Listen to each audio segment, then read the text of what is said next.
So hi guys, இன்றைக்கி நம்ம என்ன பார்க்க போகிறோன்னா, இதுக்கு முன்னாடி ஒரு வீடியோ போட்டிருப்பேன், அதை முதல்ல பார்த்துருங்க. அண்ட் இப்போ நம்ம என்ன பார்க்க போகிறோன்னா, ஆக்டர் விஷாலோட மத கஜ ரஜா எம்ஜிஆர். நான் 8th படிக்கும்போது ரிலீஸ் ஆக வேண்டிய படம் நினைக்கிறேன். சாரி, நாட் 8th, 2015 நான் என்ன படிச்சுட்டு இருந்தேன், 10th நினைக்கிறேன்.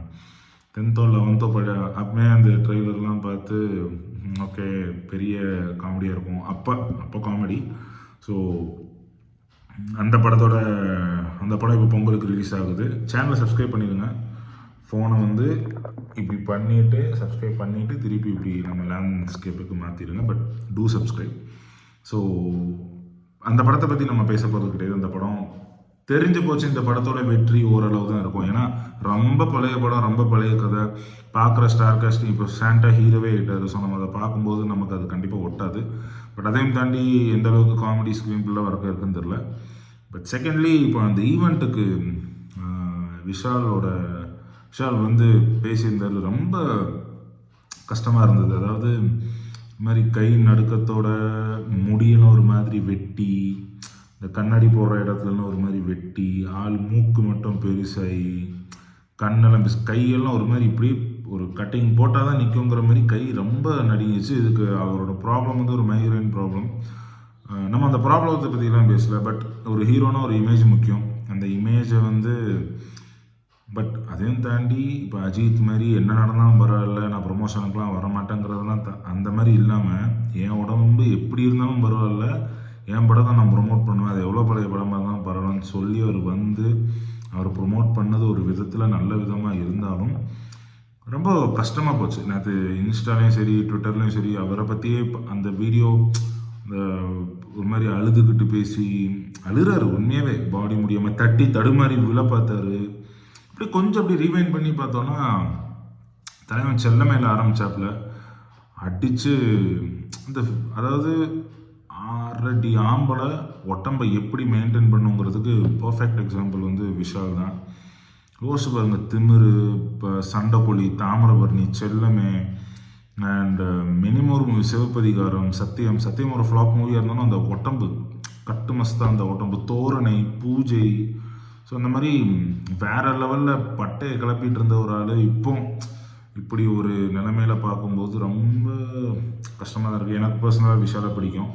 ஸோ என்ன ஒரு டைலாக் டெலிவரி என்னவா இருந்தாலுமே நல்லா ஓவர் ஆக்டிங் ஆஃப் ஸ்க்ரீனில் பண்ணுவார். பட் ஆன் ஸ்க்ரீனில் ஓவர் கத்துவார். பட் ஓகே, இவர் கத்தனா நம்ம ஏற்றுக்கலாம். அந்த மாதிரி ஒரு மஸ்குலரான ஒரு ஒரு பாடி. ஸோ அந்த ஒரு நல்ல ஒரு காமெடி, நல்ல டான்ஸு, நல்ல ஆக்ஷன், எல்லாமே ஒரு பர்ஃபெக்ட் என்டர்டெய்னர் தான் அவர். பட் அவருக்கு இப்படி ஒரு நிலைமையா, வேட்டி சட்டையிலலாம் பாவம் ஒரு மாதிரி பாவம் சொல்லக்கூடாதான், ஒரு நோயாளி மாதிரி தான் இருந்தார். பட் இத்தனைக்கும் ஒரு நல்ல ஒரு பெர்ஃபார்மரும் கூட. அவன் ஈவன்லலாம் நல்லாவே பெர்ஃபார்ம் பண்ணியிருந்தாங்க. பட் அந்த அவன் ஈவனில் நடந்த ஒரு சின்ன அந்த கண்ணை ட்விஸ்ட் பண்ணி நடக்கும்போது நடந்த ஒரு மைக்ரைன் தான் அவருக்கு இன்னைக்கு இவ்வளோ பெரிய பாதிப்பு வந்திருக்கு. அண்ட் சுற்றி ஃப்ரெண்ட்ஸ் எல்லாம் குடிப்பழக்கத்துக்கு ஆளாகிட்டாரான்னு கேட்டிங்கன்னா கண்டிப்பாக இல்லை. ஸோ குடிப்பழக்கத்தில் இருக்கவன் கண்டிப்பாக படத்துலலாம் அப்படி நடிக்க மாட்டான். And Thupparivaalan my most favourite of him. So one of the favourite. So yes, so யாருமே தயவு செஞ்சு ஸ்டாப் ட்ரோலிங் விஷால். அவரும் ஒரு நல்ல கலைஞன் தான். பட் சமாவும் அவருக்கு உடம்பு இப்படி ஆயிடுச்சு.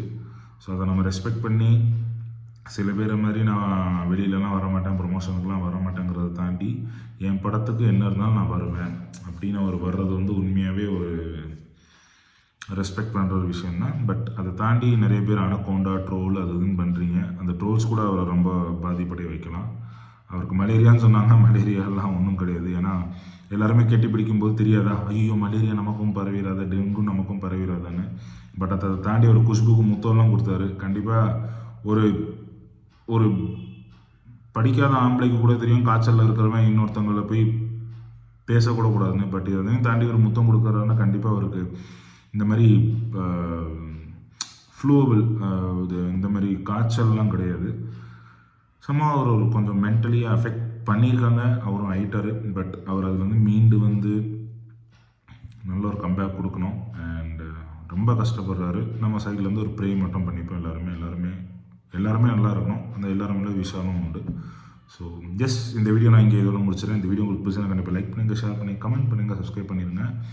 And stop trolling actors for their issues. Like அவங்களோட ஃபேஸ், இப்போ விஜய் கருப்பாக இருக்கான் தேவாங்கு, அஜித் குண்டாக இருக்கான் ஆமாம், விஷால் கருப்பாக இருக்கான் நெட்டா anaconda, that is something different. அது சினிமாக்குள்ளே ரஜினி ஒரு சொட்டை, கமல் ஒரு லைக் பேசினா ஒன்றும் புரியாது. தட் இஸ் அப்பியரன்ஸை கிண்டல் பண்ணுறது.